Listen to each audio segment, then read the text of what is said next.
Okay, welcome back to the Niishoku-Do Karate Syllabus Archives. So now, next technique that we're going to be going over is three techniques actually, but we're going to start with high cover, and then we're going to go down into body cover, and then I'm going to teach you how to sprawl. So, in my opinion, that everything we've covered so far is the most bare bones basics of fighting, right? For the stand-up portion anyway. You got your 1-2, you got a kick that you can use.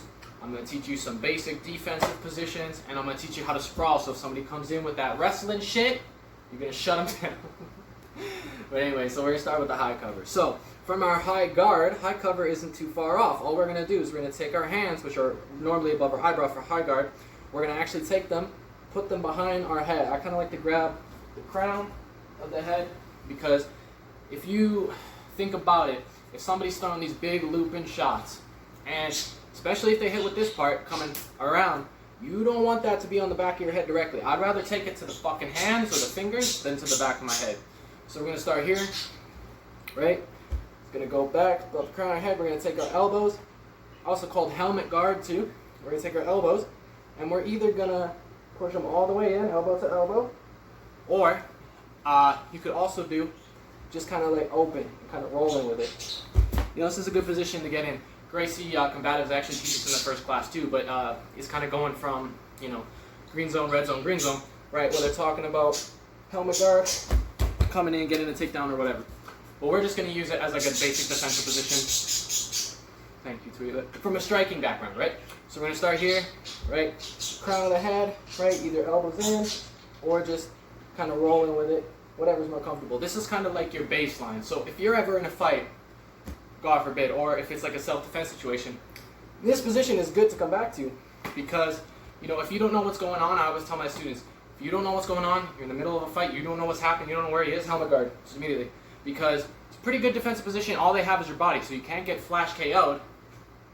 You can still take body damage, but, you know, in the long run, especially if it's in like a street fight situation, rather take a body shot than a headshot and get KO'd on the street, right? So, if you don't know what's going on, helmet guard, a good thing to fall back on. Or high guard, or high cover rather. Over body cover, or some people call it low guard, I just kind of call it body cover. Because what it is less of a defensive position, and it's more of a, well, I guess it is kind of like a defensive position. But it's not in the same vein as helmet guard is. Because if we think about it, we can really scrunch down, protect our body, right? But we kind of have to roll with it a little bit too. So if a strike is coming on from this angle, right, coming to attack our ribs, we're going to take it from our high guard, we're going to come down, and we're going to kind of sit in on that shot, right? So come in this way, we sit in on it. Come in this way, we sit in on it, right? We want to stop the trajectory of the strike, whether that be a punch or a kick, before it reaches its most powerful, which is right at the end. So yeah, we're going to start here, drop our hands, body cover. Like I said, it's coming this way, roll with it a bit, right? So now we're going to go over how to sprawl. And sprawling is very nuanced, but it is a very simple thing to kind of get the understanding of at the start. It's a lot more complex when you really start to look into it, but for the basic principle, all we're going to do, right, if somebody shoots in for that double leg, what we're going to do, I'm going to move up a little bit. So we're going to take our body and we're going to put it on their body. Eventually I'm going to get like somebody helping me and demonstrating, but like, for now, we'll go over the sprawl. So, the principle that we want to focus on is getting our body on their body. So as they try to shoot in for the double leg, get the grips, right? I want to stop them before they reach my legs, because if they reach my legs, they're going to dump me, and that's the problem. So as soon as you see them shoot in, what we're going to do, I like to do this, right? I put my hands like this, push, right? As they're coming, I push my weight on top.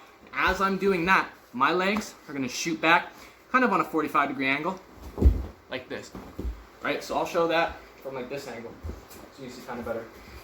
So again, someone shoots in, posture like this, put our hands on, make sure I don't hit something, and then when we come down, legs shoot out, and then we come back up.